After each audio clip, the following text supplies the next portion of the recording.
Welcome, everybody, to the Wholesaling Inc. podcast. I am your host, Brent Daniels. And if this is your first time listening to this podcast, welcome. You have stumbled upon the number one podcast when it comes to wholesaling real estate. If you are one of our loyal Rhino Tribe members that listen to every single episode, welcome back. We love you. You guys send us so many comments. You reach out to us through social media, through email, and tell us the successes that you guys are having, and we absolutely love it. That's what we do this for. This channel is about instruction. This podcast is about giving you the action items that you need to be able to be successful, and you are going out there and doing it. So congratulations. Now, I get this question all the time.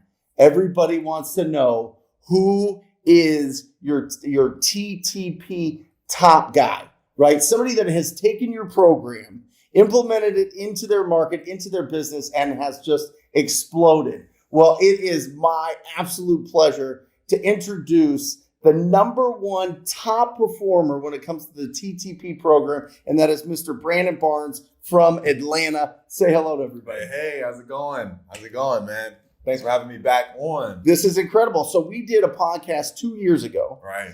And you were just getting going, just starting to talk to people, just developing that proactive business philosophy, right? And so take us back, because before that, I mean, you were wholesaling, you were passionate about real estate, you were doing some deals. Take us from 2 years ago to where you're at now, where you're running your business. You're pretty much hands off. And that's the goal. Mm-hmm.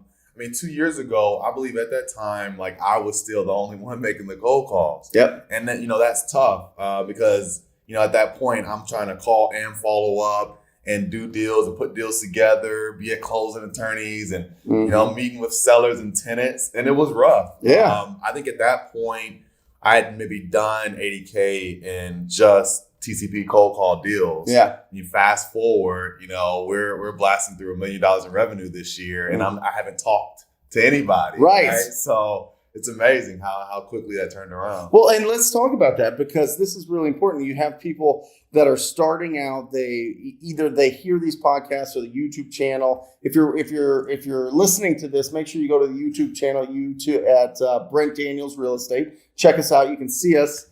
And but they take the instruction, they start using it, and they start getting deals, but taking it to the next level where you take yourself out of it, when you're actually delegating the responsibility of these daily conversations to somebody else, that's where people have some problems. So walk us through what you did from the transition. I'm making these calls every day to now I feel comfortable pushing that off to somebody else, the engine of your lead generation. Right. Well, first off, I have to double back and thank you, because very early on, I called and said, hey, how did you get this going? Yeah. And the first thing that you said is, you hired people, they were American, Native Americans and able to, reach out and have really good conversations. So that's the route that I took. Yep. I know a lot of people use VAs, but I took that route and I stuck with it. You gave me, how to pay them, how much to pay them, where to find them, the script and everything. And again, I appreciate that. Yeah. But, it was all kind of trial and error. We went through, 6 to 8 cold callers that first year. Yep. I was a little hard-headed. I think you originally told me $20 an hour, and I tried to be cheap and, pay $15 an hour. Sure. And, exactly what you said. I saw a different caliber of the employee once I actually got going. And they were independent contractors at the time, but my team is now W-2 employees these days, and we're able to attract better quality folks. So Incredible. It starts with that, spending the money, investing the time, and finding people that have an employee mindset, people that, are willing to learn and develop, very coachable, and then just pouring into them. And for me, it took a while to kind of hone my leadership style, but it was trial and error. You gave me the playbook, and I just took it and ran with it. I learned from my mistakes. I learned from the fires. I, started to hire a little slower and fire a little quicker. But we have now two cold callers that have been with us for over a year. One has been there for 2 years. Awesome. And she's a rock star. Yeah. She's a grinder. So, I mean, it was kind of trial and error, and then just really making sure that I placed emphasis on finding the right people and find quality people that were coachable. So a couple things that really stuck out there. You said find people that have an employee mindset, right? And I think that this is absolutely critical when you're hiring people to make these calls for you, right? Because what happens is naturally people hear about what you're doing, right? They hear about the success that you're having. They want to be a part of it. Let me make calls for you, Brandon. Right. Let me make these calls for you. I want to do it. I want to start out at the bottom. I want to learn it, right? And then these people make calls for you. Yeah. They do good, and then they start their own business. Right. So you got constant turnover, for sure, which is fine, which is great for them, and I encourage it. But if you want to keep people long term, you want to train them and actually see the fruits of your efforts on training them. You need to keep them around a while. For sure. And you're saying it all comes down to what their employee mindset is, right? Or employee. I mean, it's a season. I mean, and that could be helpful for people. There are folks that I will encourage to, partner up and find somebody that can help them if they don't have the budget to go out and spend $20 an hour. Yeah. Like there's a season for that, and when you're trying to get going and find somebody that just wants to help out and make calls. Yeah. But if you're really trying to turn it into a business today, you got to go find the right employees today that want to be an employee and dialed in with you for the long haul. Yeah. So that everything that you pour into them, you're getting back. You're getting a great return on your investment over time. Yeah. So we tried that. There were, a few people that came on board. I think I had somebody that sold insurance on the side. I had somebody that was a personal trainer on the side. And they had different interests. They were entrepreneurial. And I found out over time, like, they just don't make the best teammates on your team over the long haul. So you got to find somebody. And personally, we've had good experience with people that are a little bit more seasoned, if you will, that come from the old school, that aren't looking to job hop. They just want a nice, consistent paycheck. Put in their hours, get their paycheck, live their lives. Exactly. Right? Now, are you hiring people that are local? Are they in the United States? Where are these people? Yeah, so everybody's in the United States. Okay. Actually, I take that back. My acquisition manager, and we can get to this in a second, lives in Mexico. I know. But he's an expat. Crazy. I know this is crazy. Yeah. But he's an expat. Everybody, English is their first language because I think that they grew up here. They live here. They're Americans living in a different country. When you say expat, expatriate, right? So that's the acquisition manager. Our prospectors, we have one in Seattle, one in Louisville, one in Illinois, and another in San Diego. How'd you find them? Indeed. Yeah. Really? Yeah. Wow. So you posted the job post on Indeed. And these people, how did you filter these people out to make sure that they were the right people for you? Yeah, so we took them through, kind of the gauntlet that Ty Toback talks about, where, they have to follow instructions on how they apply for the job. Right. And then we actually asked for audio or video submission of them reading a script just so we can hear them. Sure. At the least. And then the next step is, schedule some time with me. Yep. And then we'll do a 2-day paid audition. We'll give them the script. We'll give them some training. The funny thing is, back in the day, I used to give them your training. Of course. And say, hey, give them because that was what I used to learn, right? Yeah. And so that was kind of their training. And then we let them dial for a day, 3 hours. They talked to me for a little bit beforehand. I listened to their first day overnight, and then I gave them some feedback day 2. Let them dial again, a few more hours. Then, if they've gotten better and they seem like they would be a good fit, we'll invite them on. But it also gives them a chance to see if it's a good fit for them. Right. Because there's people that'll get that first, go pound sand, and like, I'm done. And that's a light response on some of it. I mean, some of them are brutal. Yeah, I get it. But it's really interesting because all of my callers are Americans living in Costa Rica. And you talk about the employee mindset. I've had the same callers for a couple of years now because there's literally no other jobs for them in Costa Rica, right? If you move to Costa Rica and you're not like already retired and independently wealthy, you got to work, but it's paradise. They want to stay there. They want to live there. It's very easy for them to go there from the United States, but there's not a lot of opportunities. It's a socialist country, right? So you have to find unique opportunities. So they have a couple options. Mm-hmm. They can either do customer service, which is just a nightmare over the phone in a call center, or they can make outbound calls for real estate investors, right? Real estate sourcing real estate opportunities. So I use that the company called Motivated Sellers out there. Callmotivatedsellers.com if you want to check them out. And they hook me in with these people, but it's the employee mindset. Mm-hmm. They show up, they put the hours in. If these people are in Phoenix, there's no way. Right. I'm telling you, I've had over 60 people that I've had in Phoenix come through over the last 6 years of doing this. Yeah. Because they want to come in, they want to try it, but then it's just not, they're soft. Right. They're just it's not that they're soft because that's their personality. They're looking for a better opportunity. Mm-hmm. So that makes sense. There's so much more opportunity out there. Right. And that gets me to my lead manager. Yes. Which is something that we've done. I originally wasn't a believer in this because I came up, through, Tom Kroll and yourself, where, hey, you go and you talk to a motivated seller, you're belly to belly and you're locking up the deal in person. Yep. But we had some good advice. I think the Swamleys, they were doing the virtual thing, even in their market. Mm-hmm. And our acquisition manager now, our lead manager, he was originally a prospector. He was the one in Mexico dialing into the U.S. Yeah. Former Marine, so he's able to, connect with a lot of people. Sure. He was so good. Disciplined. And he was disciplined. He was, going after higher education. He got a master's, but it was something like online, right? Because he's in Mexico.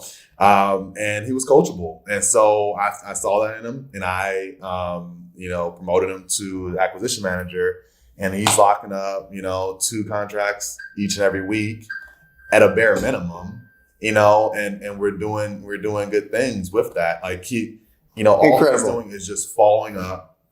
He's taking people through the script. At another level, he's having longer conversations with them. Yeah. And then he's sending offers. How does this work? Let's look at this like a funnel or like a process map, right? So you get a list, right? So you get a list of distressed properties, whatever it is, right? Drive for dollars, tax default, pre-foreclosure, whatever. It's endless, right? Right. Code violations. You then take that list and you get the phone numbers, right? You skip trace them, right? Who do you use to skip trace? We're using LexisNexis. Okay, LexisNexis. So you have your own account. Awesome. So then it goes to your dialer, right? What dialer are you using? So using Mojo. Using Mojo Sells, okay. And then they make those calls. You've got people around the country making those calls. And then you get a lead, and that lead goes to... Our leads then go into a group that stays in Mojo. Okay. So I love it. Our prospector is going through, if it's a lead, they group them as a lead. Wholesale, maybe yes. And they set a follow-up for my lead manager. Okay. So he comes in every day and he's just looking at the calendar and dialing through all the follow-ups. Got it. He is power dialing the follow-ups. Got it. So instead of like a typical process, prospector gets a lead, send it over to Podio, and somebody has to pick up and hand dial them. Right. They're instead grouping them in Mojo, setting a follow-up task for him. And he gets to power dial that list straight out of the calendar in Mojo. And your lead manager is located where? In Mexico. In Mexico. This is your guy. This is your acquisition manager. This is my acquisition manager. Okay, got it. And so what I've done with them, I spent a lot of time with them. I've went over the map. I've shown them how to comp properties multiple different ways, whether it's fix and flip, buy and hold. And he's just looking for like houses. And if he finds a comp, he takes $20K off of that, and that's his Mayo, and he's going to anchor lower than that. But what's Mayo? Maximum allowable offer. So MAO, right? Not MAO, there's not like a while, right? Okay. So just to clear that up. So that's an interesting point, because in my business, it is very difficult to train people on valuations, right?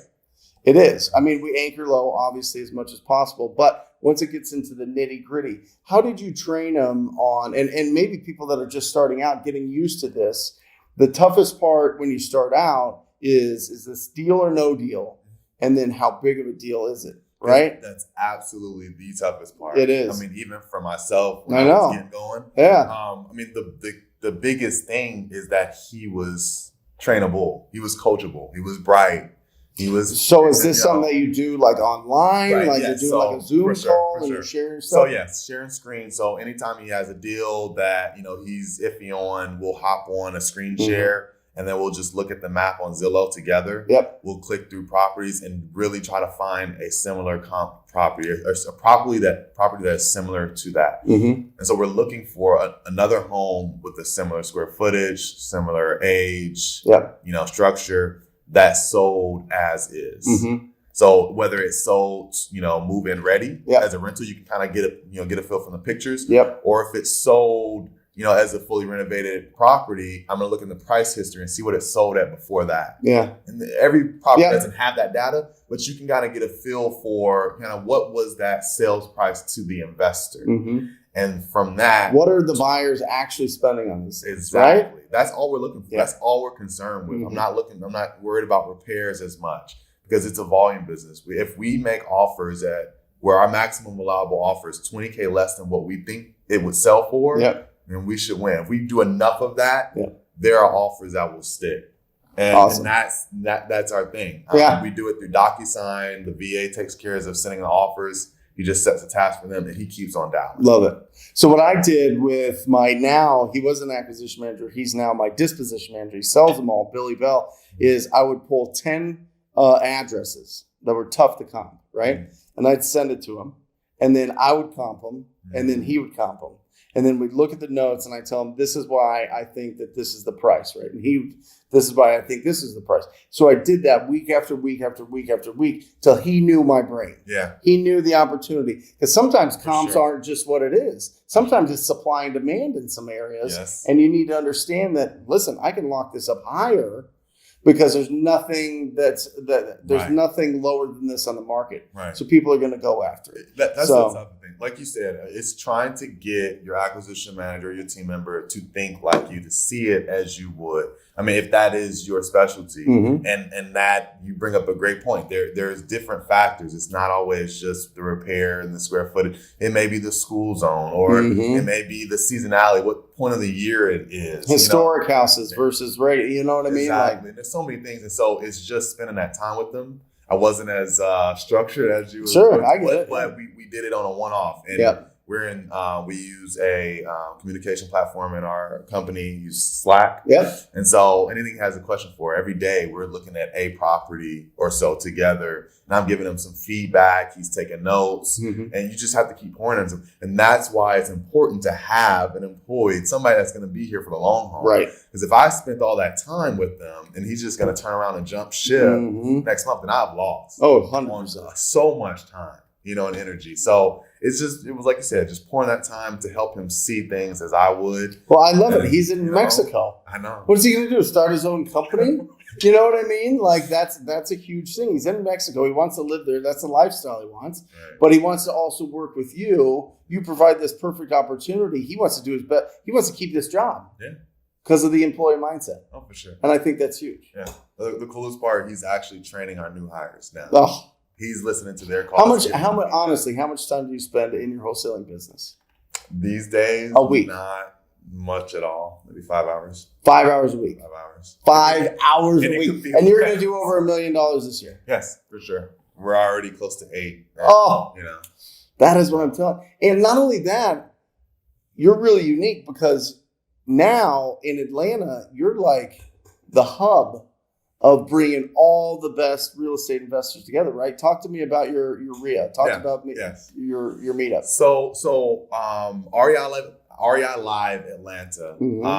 We've actually kind of just kicked that off this year. It's been great events. We had great turnout. The whole focus is to bring a great quality speaker, a national coach, such as yourself, each every month. And it's just one meetup a month where we're looking to give people the members value, educate them, and instruct them how to act and make money in real estate. And so, this is the monthly meetup that we're doing, and people can check it out. If you go, it's incredible. Honestly, if you're listening to this, watching this, if you're in Atlanta, how do people find out about it? So go to IMB Barnes on Instagram or Facebook, and you'll see the link there. IMB Barnes, right? Yeah, and we'll probably have to put it in the show notes. Yeah. Or hashtag REI Live Atlanta is a way that they can kind of see, we do all the posts with that same hashtag, so they'll see all the events that are coming up. But I'm telling you, I'm here in Atlanta now, right. And we had the event last night. I can't tell you how many people came up and told me that they were doing deals. I mean, literally in the mix of doing deals. And, you go to some of these meetup groups or some of these real estate investor associations, and it's a lot of people that come around, but they're not doing deals. This is not that. This is like this group has an amazing energy to it. They're doing deals. They're extremely welcoming. So if you're in Atlanta, it is a must go to these meetings. Yeah, once a month. You rocked it last night. We had a full capacity crowd. Over 150 people here last night. So, it's a great event. And again, I'm just trying to kind of give back the same way that you gave back to me. Yeah. So I can instruct other people how to make money in real estate. Yeah. So tell people starting out, or they're doing a few deals, but they haven't taken that leap to where, they've got that 7-figure business. What changed? What evolution did you go through? Yeah. From the guy that was making $80,000 a year doing this to the guy making $1 million. Right. Yeah. The biggest point, and I've said this a few times, like I had to fire myself. I had to get out of my own way. I think there's a great book called Fire Yourself. I think a guy talked about that. That was a book that I read around that period. And it was like, I just got to take the plunge and go on and get out of my own way. Yeah. Because once, I take myself out of the business so I can focus on it, then, all the business operations, they still need to be doing, working without me. Yep. Because they're going to be getting done at a much, heavier pace without me, because I'm going to be scattered in so many different directions. So firing myself as an acquisition manager, that was the biggest step, because then the follow. I tell you this, it was a good week back in this time, a year or two ago, if I made 10 offers in 1 week. Right. Our target is 50 each and every week. Like once we get that follow-up automated, like the deals are in the database. Everybody knows that. Once you get that automated, you should be able to take off. Yep. Honestly. Well, it's building that momentum, but most importantly, it's building your lead pipeline to where now you get that consistency every single month that you're closing, because timelines are different for everybody. That's why you got to pack it all in. Then also you have to remember, you have to see how many leads or offers you need to make to get a deal, because once you get that deal, it doesn't just replace one lead that you have. It replaces whatever it is. You need 20 leads to get a deal. You got to get 20 more leads to get another deal, right? It's not 1-to-1. It's like 1-to-20 or 50 or whatever it is. So it's just knowing your numbers there. So. And look, I discount that. I always tell people about the acquisition manager part of following up, because I know that the leads are going to be there. Yeah. I like that's on autopilot. That's because of TTP. Because we have no issue generating leads because of your proven system. I just kind of take that, for granted almost. Sure. But if the viewers aren't talking to people on a regular basis, then you got to start. Right. Because that's just going to automate that lead generation. And then that follow-up is really where, I've really focused our attention. Following up and making offers, that's when we kind of took off, because once we put the TTP in place, everything else was gravy. So, Number one guy here. Number one. I love it. Thank you so much for being on the podcast, as always. People reach out to you. Is it best through Instagram? Yes. At IMB Barnes. That's the best way to find me. Beautiful. Awesome. And if you guys are interested in joining the most proactive group in real estate investing, go to wholesalinginc.com/TTP. Scroll down, keep scrolling and scrolling and scrolling, because you're going to go through dozens of testimonials. Nobody has more testimonials on success stories than TTP. If it feels good in your gut, then press a button, sign up for a call. It'll be the best call of the year for you. I look forward to working with you personally. And as always, I encourage everybody out there to talk to people. Till next time, guys. See ya.